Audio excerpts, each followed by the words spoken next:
What's something about Kizomba musical culture that you think people often misunderstand?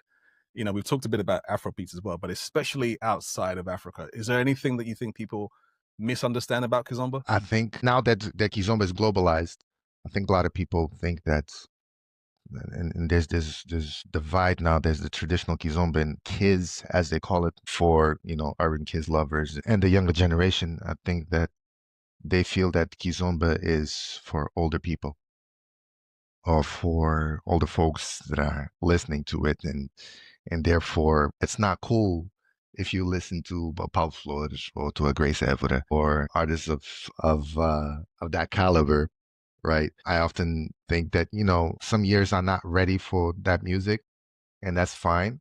And even if you don't like the music, it's fine as well.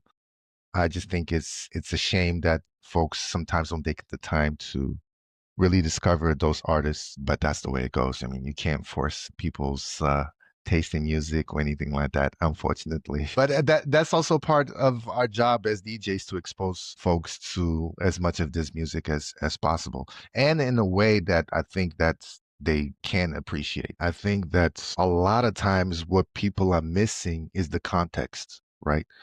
A lot of people, I go to a lot of festivals, right? And people want to be where the crowd is. Sometimes you have an urban kids room where there's a lot of people. Sometimes you have a kizomba room, there's not as many people. And they want to be where the hype is going, right? Understandably so. However, I think that there's a lot of people that, for example, in the US, they go to a kizomba party and they're like, it's okay. And you play the same music that is played overseas and they say it's okay. However, if they go to Lisbon or they go to Luanda or they go to Maputo and they hear the same music in context with a lot of people dancing, a lot of people gravitating towards that music, I think all of a sudden that makes all the difference for them to be like, oh, this is not so bad after all.